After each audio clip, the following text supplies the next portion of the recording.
Have a great day, Grayton learners. Welcome to the Arts 10 Alternative Delivery Mode module on principles of design and elements of arts. But first, we're going to discuss the different principles of design. So when we say principles of design, it pertains to the basic things that you need to consider when you are planning to design a masterpiece. Okay, before the pre-test, I want you to know that you have here the different objectives that you need to meet after the lesson. Okay, and what are those objectives? At the end of this lesson, you are expected to analyze art elements and principles in the production of work following a specific art style from the various art movements. At the end of the module, or lesson 1, you should be able to, number 1, identify different principles of design and the elements of arts present in the various art movements. Appreciate the different principles of design. Create your own artwork by applying the principles of design and the elements of art based on the example of arts. Okay, so those are the objectives that you need to meet after the lesson. Okay, so here is the pre-test. In this test, you are going to use the following pictures to check how much you know about this topic, because I am very sure that you have encountered this topic before during your previous years. What you're gonna do is to classify them according to what principle of design they belong. Write your answers in a short bond paper. Choose your answer from the next slide. Okay, letter only. Letter A, unity and variety. Letter B, emphasis and subordination. Letter C, balance. Letter D, contrast. Letter E, repetition and rhythm. And letter F, scale and proportion. Okay, so here's the picture number 1. Alright, which principle of design is present in this picture? Picture number 2. Again, you're going to choose your answer from those 6 letters or 6 principles of design. Number 3, you have this picture. Number 4, number 5,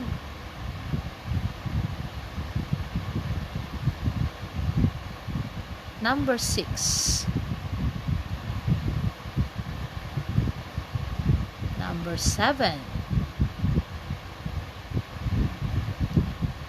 number 8, number 9, and last, number 10. Okay, so art can be seen in all aspects of life. It is everywhere. It can be seen in our surroundings. The popular feeling about art is that it exists only in concert halls, museums, and art galleries in a world by itself, which are accessible only to those who can afford to pay for its enjoyment, or to the critics and scholars who take time to study the art and object of the art. Okay, so from the time you open your eyes in the morning and you close it in the evening or before you go to bed, lahat ng nakita ng mga mata mo, that is an art. Sometimes when you look at the mirror and you feel beautiful or you feel ugly, or no matter what your appearance is, that is still an art. Okay, so as we go through our discussion, I have here the combination of learning task 1 and learning task number 2 that you can see on pages 4 to 5. So what you're going to do is to prepare a short bond paper that you are going to use for this activity. Again, our topic is about principles of design. So for learning task number 1 and number 2, what you're going to do is to analyze the image at the center on the next slide, then answer the questions provided in each quadrant. Write your answer in a short bond paper. So here's the image. As you can see, there are 4 quadrants here. The first quadrant is in red color. The second quadrant is in yellow color. The third quadrant is in green color. And the last quadrant is in blue color. Okay, so what you're going to do is to answer the different questions inside each quadrant. In quadrant number 1, you have 2 questions here. The first one is, what are the things that you have seen in the artwork? And describe each of the things seen in the artwork. For number 2, you're going to analyze the different elements of arts that were used by the artist. And which among the principles of designs were used by the artist? Did he use unity and variety, repetition and rhythm, balance, contrast, scale and proportion, or emphasis and subordination? So you're going to enumerate the different principles of design. In quadrant number 3, or in green quadrant, what you're going to do is to write the message of the masterpiece for you. And for the last one, quadrant number 4, you are going to judge the masterpiece. Is this piece of artwork worthy of appreciation? Why or why not? And how is Vincent van Gogh as an artist? Okay, the word design indicates both the process of organizing visual elements and the product of the process. It is a result of our basic need for meaningful order. Some designs are so well integrated that they have qualities beyond a mere sum of their parts. Such are said to be beautiful, interesting, absorbing, or surprising. Art and beauty can be expressed in so many ways. In natural beauty of huge old trees, or in the creative beauty of a painting of those trees, like in the work of Van Gogh, large plain trees. Okay, so what does it mean? The beauty of a masterpiece depends upon the viewers. Okay, there are times na, kunyari, maganda sa akin, masama naman sa'yo, or masama sa akin, maganda sa'yo. Sabi nga, beauty is in the eye of the beholder. Okay, magkakaiba tayo ng nagugustuhan, magkakaiba tayo na na-appreciate na masterpiece. Okay, like this one, large plain trees. Siguro sa iba, maganda itong tingnan, sa iba, hindi kagandahan, sa iba, magandang-maganda. So, it depends upon yourself. But anyway, certain principles of designs are present in this masterpiece. Actually, almost all of the principles of design. Depicted in these works are the principles of design that made this work beautiful, fascinating, and expressive. There are 6 principles of design: unity and variety, balance, emphasis and subordination, contrast, repetition and rhythm, and scale and proportion.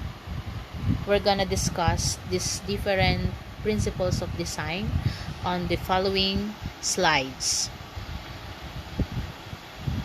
Okay, so let us have the first principle of design. Unity and variety. Ano ba sa Tagalog ito? When we say unity, it pertains to oneness. Variety, pagkakaiba-iba. So, it might be confusing now. Unity and variety. Okay, so what does it mean? Unity refers to the appearance or condition of oneness of an artwork. All the elements such as line, color, texture, and others belong together that result in having a coherent and harmonious whole. As variety provides diversity, yet it acts as counterbalance to extreme unity. So what does it mean? Minsan daw, yung isang sining nagiging maganda sa paggamit, or kadalasan, hindi minsan, sa paggamit ng iba't ibang linya, kulay, texture, na pag pinagsama-sama mo siya, makakabuo siya ng isang magandang sining. Okay, that means unity and variety. Katulad ng mga abstract. Just like these examples. Okay, Going Home by Jacob Lawrence. Okay, look at this first example. As you can see here, and in this other example of Unity and Variety by Jacob Lawrence again, the immigration series. So makikita natin dito that Jacob Lawrence used different lines, colors, and shape. Pero nung nung pinagsama-sama na, it shows oneness. Okay, so that means unity and variety. Okay.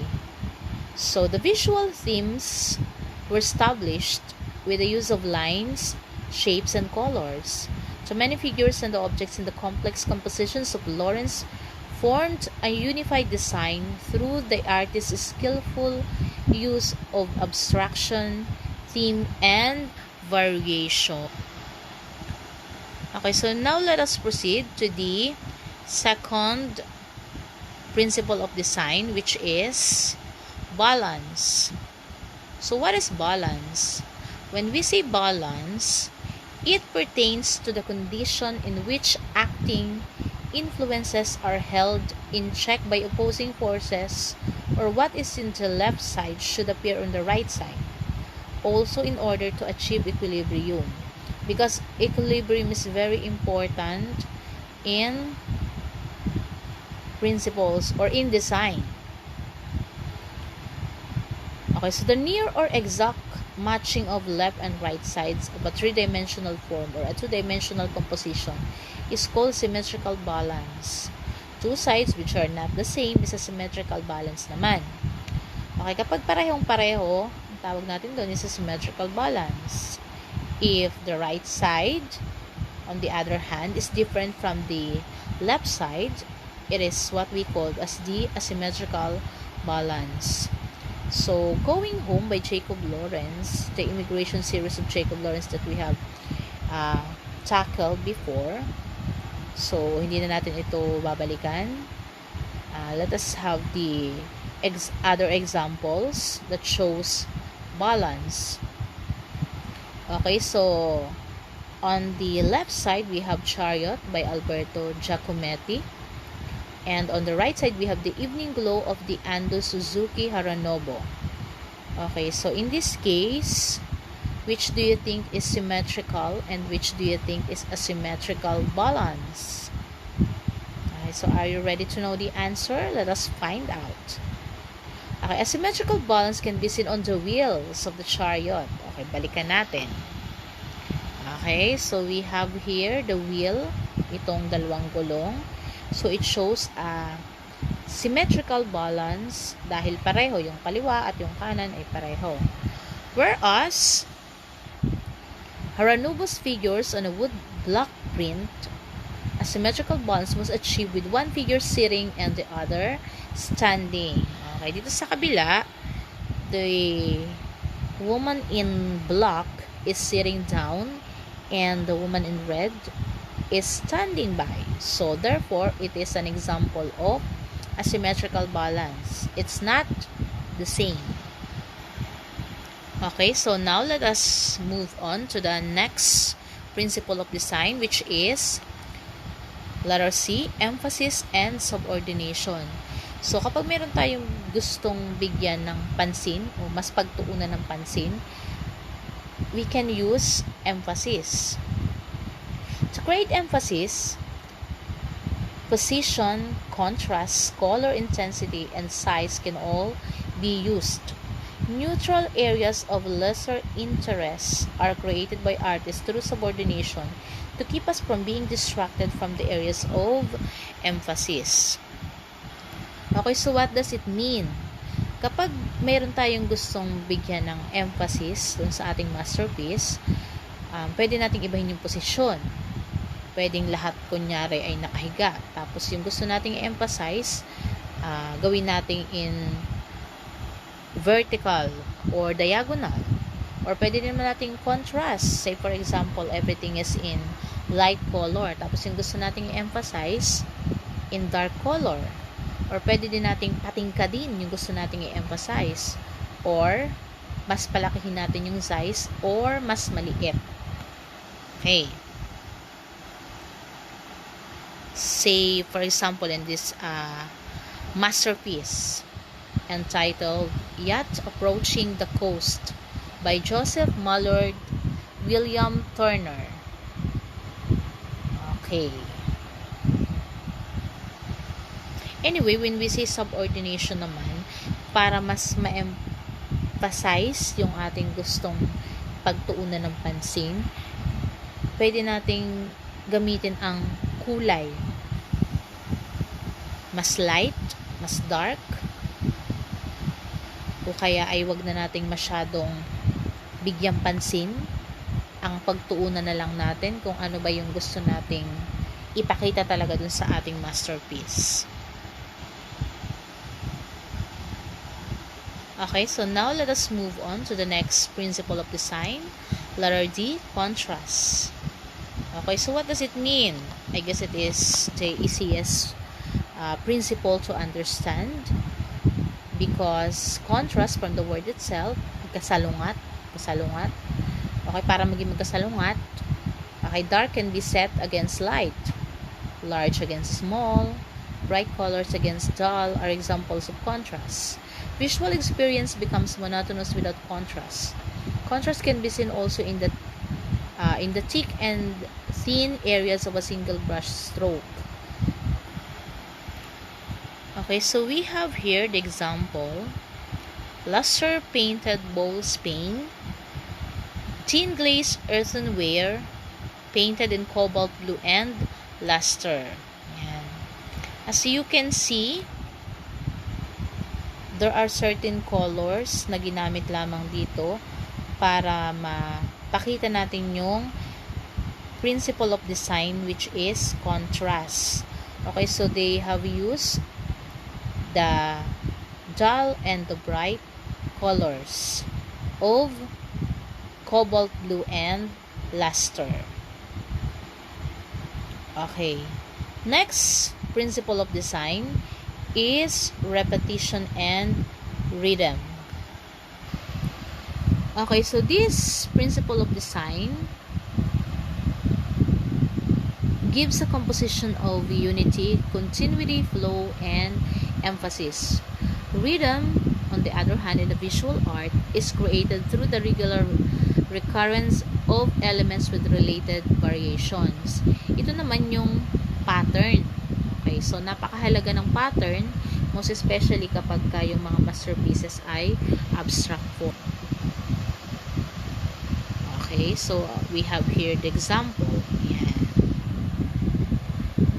It is a masterpiece that focuses more on the repetition and rhythm. Yan. As you can see, paulit-ulit, nauulit yung mga design nyo. Kapag ganyan yung mga design, it pertains, yung pag-ulit ng design, it pertains to rhythm and repetition.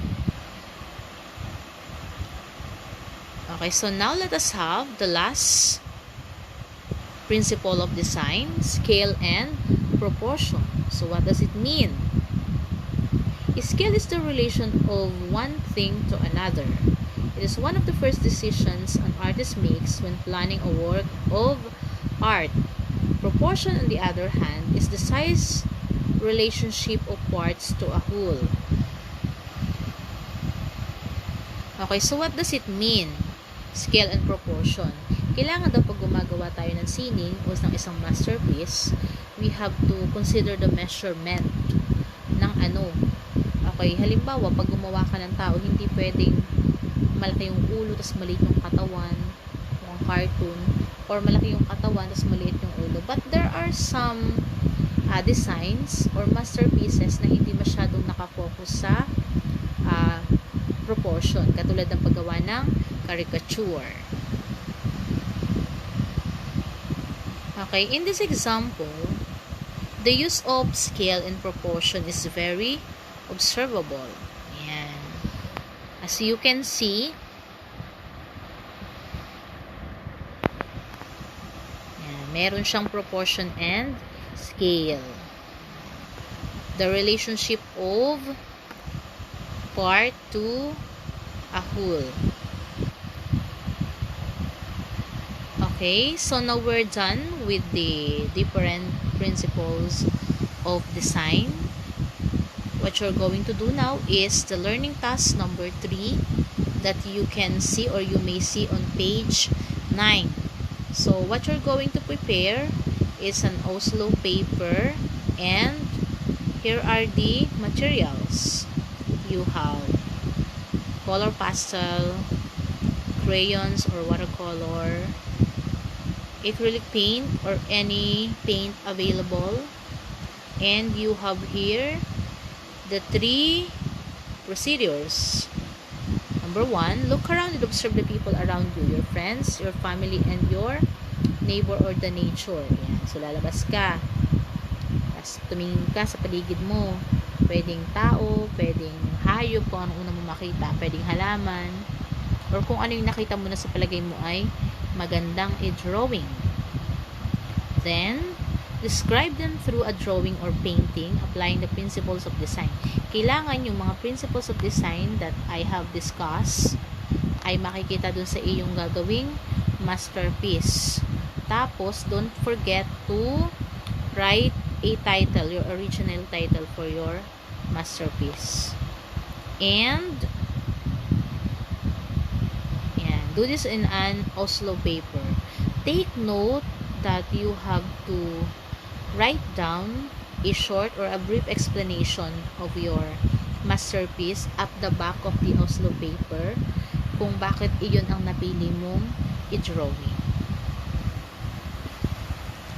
Okay, on the other hand, for your learning task number 4, your last activity na gagawin mo sa short bond paper, you're going to create something beautiful and useful artwork to make your life more meaningful by applying the different principles of design that you have learned in relation to the talent that God has given you. Okay, kanina sa learning task number 3 ay pinatingin kita sa labas ng inyong tahanan kung ano yung maganda mong nakita, yun yung pwede mong i-drawing. This time, in this activity or learning task number 4, you have to create something beautiful and useful artwork to make your life more meaningful. Meaning to say, maggagawa ka ng sarili mong artwork. Hindi yung ginaya sa paligid o nakita mo lang kung saan. Sarili mong masterpiece, your original masterpiece. And at the back of your short bond paper, you're going to write a reflection about this lesson. Okay, so thank you so much. God bless everyone. Stay safe.